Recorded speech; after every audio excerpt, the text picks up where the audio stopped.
जय श्री राधे। आप सब कैसे हैं? राधे श्याम की कृपा से सब अच्छे होंगे और आप पे, आपके परिवार पे माँ शेरा वाली की कृपा सदा सर्वदा बनी रहे। तो चलिए कि दोस्तों, जैसे कि नवरात्रि पर्व शुरू होने जा रहे हैं सन 2023 में 22 मार्च दिन बुधवार को नवरात्रि शुरू हो रहा है, 30 मार्च दिन गुरुवार को नवरात्रि संपन्न होने जा रहे हैं। तो चलिए कि दोस्तों बात करते हैं जैसे कि नवरात्रि पर्व में हमें क्या खाना चाहिए, क्या खाकर हमारा व्रत सफल होता है, कौन सी चीज़ हमें नहीं पीना चाहिए, कौन से वस्तु हमें पहनकर माता रानी की पूजा करना चाहिए।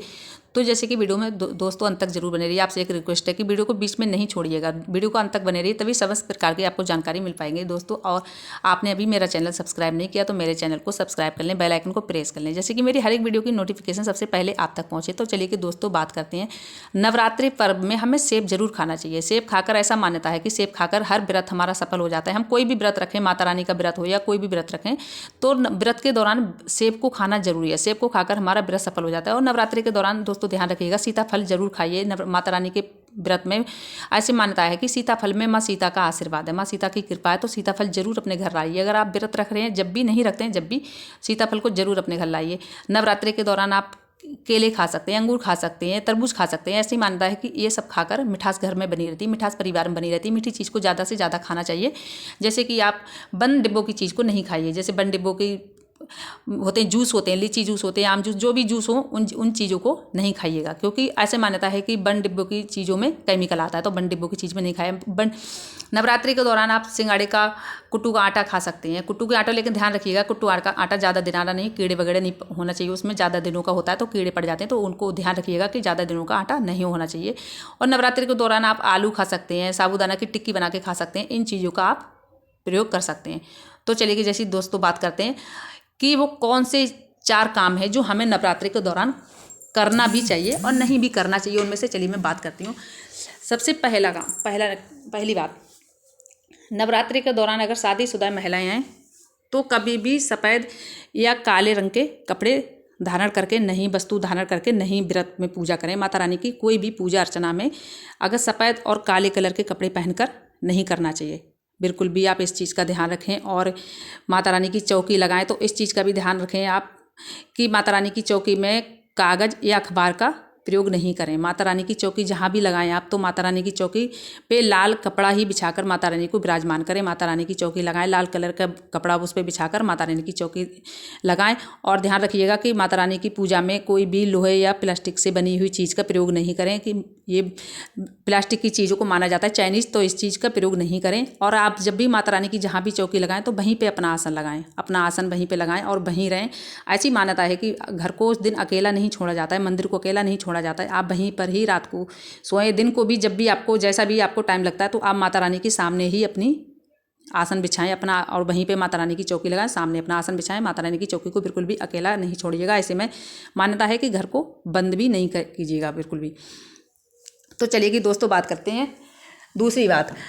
नवरात्रि के दौरान इस सभी को माता रानी की पूजा में कलश स्थापना करते हैं। जैसे कि सभी को पता है कि कलश स्थापना करते हैं, तो कलश को आप जरूर ध्यान रखिएगा। कलश के ऊपर आप नारियल जरूर रखते हैं। माता रानी की जब भी कलश स्थापना करते हैं तो कलश के ऊपर नारियल जरूर रखते हैं। नारियल 2 प्रकार के, 3 प्रकार के होते हैं, तो आप ध्यान रखिएगा। ऐसे में हरा नारियल भी होता है, सूखा नारियल भी होता है। तो आप इस टाइम ध्यान रखें कि पानी वाला ही नारियल कलश स्थापना करें, तो कलश के ऊपर पानी वाला ही नारियल रखें। इस बात का जरूर ध्यान रखिए। और कलश में जो इस कलश स्थापना करें उसके ऊपर नारियल रखें, तो नारियल को लाल कपड़ा लपेट कर और उसको चुन्नी उड़ाकर और नारियल को लिटाकर ही रखें उसके ऊपर। नारियल को ऐसे नहीं रखें, नारियल को सुलाकर ही कलश के ऊपर स्थापना रखें, खड़ा नारियल नहीं रखें। इस बात का जरूर ध्यान रखिएगा। दूसरी बात दोस्तों, जैसे कि सभी माता रानी की कोई भी पूजा हो, माता रानी की पूजा में नवरात्रि में जरूर लौंग का जरूर प्रयोग होता है, लौंग जरूर चढ़ती है माता रानी को। तो आप इस बात का जरूर ध्यान रखें कि फूल वाली ही लौंग हो। इस बात का जरूर ध्यान रखिएगा आप कि फूल वाली ही लौंग होना चाहिए, और ऐसी लौंग भी नहीं होना चाहिए जिसके पीछे से डंडी ना हो। इस बात का भी जरूर ध्यान रखिएगा। फूल वाली लौंग हो और डंडी भी होना चाहिए पीछे उसमें। बिना डंडी की लौंग माता रानी को नहीं चढ़ती है। इस बात का आप जरूर ध्यान रखिएगा। और अगली बात, माता रानी की पूजा में तुलसी का प्रयोग नहीं होता है। माता रानी को तुलसी नहीं चढ़ाई जाती है, माता रानी को दूबा घास नहीं चढ़ाई जाती है। माता रानी को ये, अगर आपको दूबा घास चढ़ाना है तो नवरात्रि के दौरान गणपति बाबा को चढ़ाइए। तुलसी चढ़ानी है तो नवरात्रि के दौरान श्री नारायण भगवान को चढ़ती है तुलसी।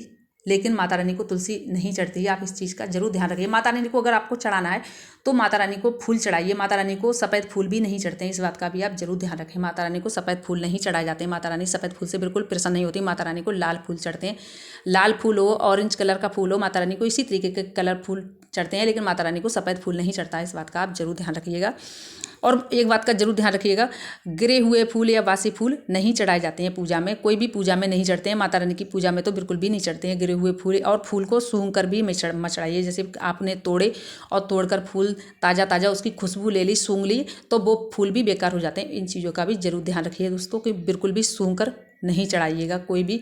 बिल्कुल माता रानी को ये सूंघा। और माता रानी की पूजा में आप जब भी चौकी लगाएं, मंदिर आपका है, मंदिर में अगर जैसे क्या होता है दोस्तों, कई तरीके की जैसे हम इकट्ठा कर लेते हैं, जैसे मंदिर में मूर्तियाँ, छोटी छोटी तस्वीरें, कि हम हमारे घर में हम ध्यान नहीं देते इन चीज़ों में, टूट भी जाती हैं और अधिक से अधिक संख्या में हो जाती हैं, जैसे 2 4 इस तरीके से हो जाती हैं और कितनी मूर्तियाँ खंडित होती हैं।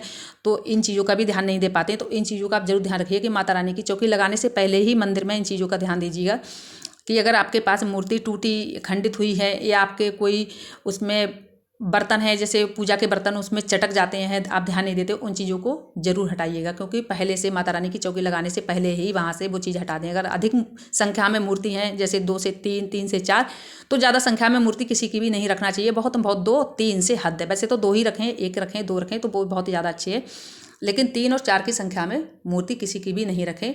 बिल्कुल भी इस चीज़ों को ध्यान रखिए। अगर आपका दिया या लोटा आपका चटका है, कोई भी पूजा के बर्तन या भोग लगाते हैं, कोई भी बर्तन आपके चटके फटके हैं, तो उन चीज़ों को पहले से पहले हटा दीजिएगा। इतने जरूर ध्यान रखिएगा। और इन चीज़ों का आप जरूर ध्यान रखिएगा कि अखंड जोत जला रहे हैं, जैसे बहुत से भक्त होते हैं माता के अखंड जोत जलाते हैं, तो अखंड जोत तो बिल्कुल भी छोड़ के नहीं जाइएगा, बिल्कुल भी।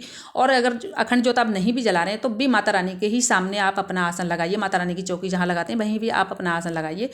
और आज की मेरी वीडियो यहीं तक थी दोस्तों। आशा करती हूँ, मैं उम्मीद करती हूँ कि आप लोगों को मेरी वीडियो अच्छी लगी हो तो मेरे चैनल को लाइक करना वीडियो।